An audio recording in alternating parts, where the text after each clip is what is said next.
It's 1987, and deep in the jungle, a new kind of movie monster was born. Not a ghost, not a demon, but an alien hunter, invisible, ruthless, and crueler than anything we'd seen before.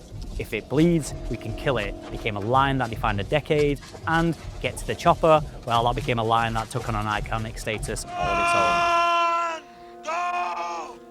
Get to the chopper! However, nearly 4 decades later, with reboots, sequels, and crossovers, where does the Predator stand today? Let's break down the rise, fall, and rebirth of one of cinema's most legendary killers.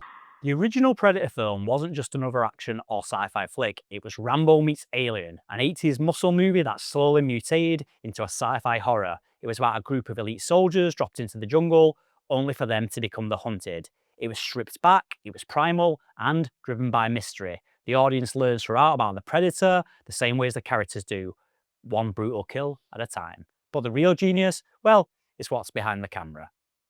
Director John McTiernan and cinematographer Donald McAlpine made that jungle feel alive. Dense, oppressive, full of shadows and full of whispers. They used long lenses, handheld movement, and low angles to trap us in the foliage, just like the characters were. Sound plays a massive role too. The Predator's clicking, the distorted heat vision audio, and even Alan Silvestri's percussion-heavy score feels like almost a heartbeat. It's all tension, all rhythm, less heroic action, and more ritualistic survival.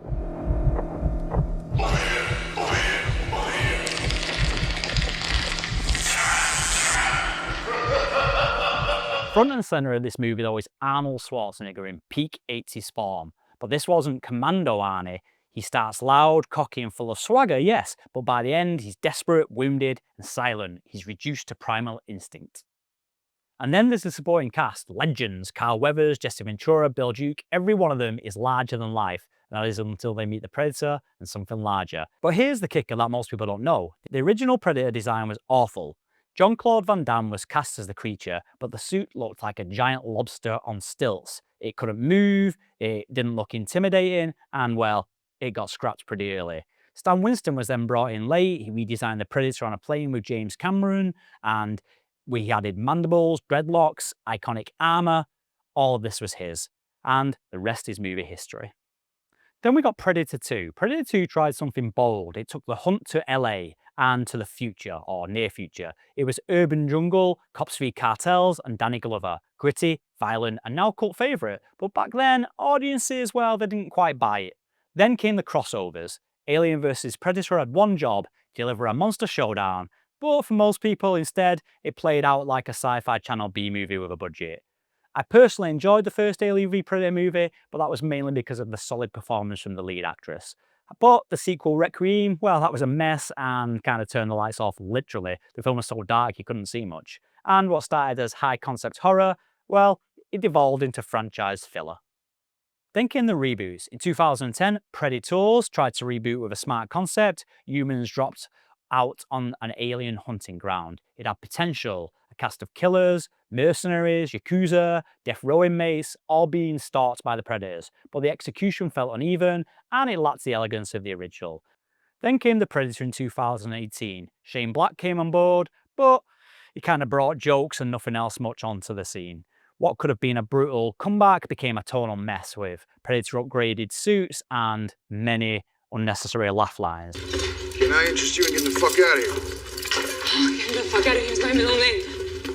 I thought Gaylord was bad. Let's move forward to Prey. Prey changed everything. 2022's Prey brought everything back to basics. A silent hunt between a young Comanche warrior and a more primitive predator. No guns, no noise, no overkill, just tension, skill, and survival. It wasn't nostalgia, but it was respect, and it proved that the franchise still had some blood left in it.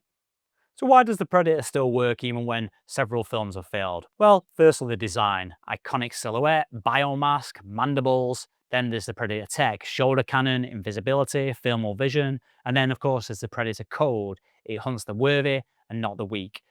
The Predator isn't just a killer, it's a test. It's a final boss for the toughest humans alive. And when done right, it creates pure cinematic power struggle. So with Predator Badlands on the horizon and a Prey sequel in the works, the future looks promising, even more so after the success of the recent animated feature, Predator Killer of Killers. Maybe the trick isn't reinventing the Predator, but it's recontextualizing it. Different cultures, different time periods, different rules of engagement.